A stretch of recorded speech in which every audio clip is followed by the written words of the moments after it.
अगर आपकी बैक ना ऐसे बैंड रहती है बहुत समय तक, तो उससे क्या नुकसान होता है, देखिए बॉडी की सिमेट्री कैसे है। अगर आपकी बैक ऐसे रहेगी ना, तो ये देखिए आपके रिब केज ना ये दब जाएँगे। क्योंकि अगर आपको रिब केज को फैलाना है, तो उसके लिए तो स्पाइन को या तो स्ट्रेट होना पड़ेगा, आगे की ओर पुश करना पड़ेगा।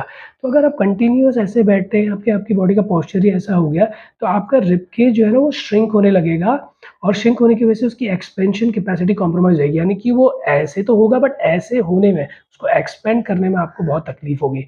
तो जब ऐसा होगा बार-बार आप देखोगे कि आपकी बैक ऐसे बैंड है, उसकी वजह से रिब केज श्रिंक हो गया, तो अंदर रिब केज के अंदर क्या है हार्ट और लंग्स, वो भी श्रिंक होने लगेंगे, उनको भी कॉम्प्रोमाइज़ करना पड़ेगा और उसकी वजह से लंग्स का एक्सपेंशन और ब्लड का सर्कुलेशन प्रॉपर नहीं हो पाएगा और ब्लड हार्ट पे प्रेशर आएगा, लंग्स पे प्रेशर आएगा, ब्रेथलेसनेस फ़ील होगी। तो आपने बहुत से बुज़ुर्गों को देखा होगा जिनकी बैक ऐसी हो जाती है, उनके मुँह खुले रहते हैं ऐसे,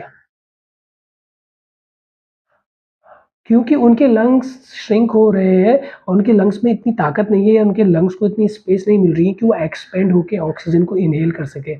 तो उसकी वजह से नेज़ल वीक पड़ रहे हैं और नेज़ल एयर को इन्हेल नहीं कर पा रहे हैं क्योंकि लंग्स से सपोर्ट नहीं मिल रहा है, तो फिर आप मुँह से ब्रीथिंग करने लगते हैं। तो बहुत से बुज़ुर्ग ऐसे रहते हैं, उनका बॉडी लैंग्वेज ऐसा रहता है।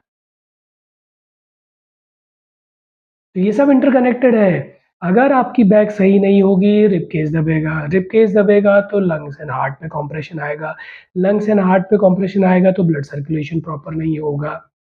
ठीक है? ब्लड का फ्लो प्रॉपर नहीं रहेगा, लंग्स स्क्वीज़ हो जाएँगे बट एक्सपेंड अच्छे से नहीं हो पाएँगे, ब्रेथलेसनेस फ़ील होगी तो नेज़ल पे एक्स्ट्रा प्रेशर आएगा, नेज़ल पे एक्स्ट्रा प्रेशर आएगा तो नेज़ल अच्छे से ऑक्सीजन इन्हेल नहीं कर पाएँगे, तो फिर बॉडी कुछ नया तरीका ढूँढेगी, फिर मुँह से आप ब्रीथिंग करोगे तो बॉडी और वीक होती जाएगी, क्यों? क्योंकि नाक पे तो हमारे बाल होते हैं जो फ़िल्टर करते हैं एयर को, मुँह पे तो बाल भी नहीं है, तो वो फ़िल्टर भी नहीं करेंगे, तो गंदी एयर अंदर जाएगी तो आपकी बॉडी और ज़्यादा खराब होने लगेगी।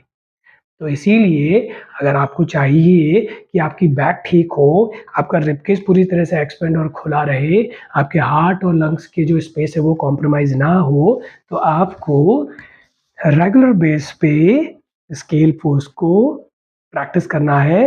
अपनी स्पाइन को बिल्कुल स्केल की तरह स्ट्रेट बनाने की कोशिश करनी है, ताकि लंग्स चेस्ट खुले ये और आप ब्रीथिंग भी कर पाएँ और आपके हार्ट और लंग्स को प्रॉब्लम ना हो।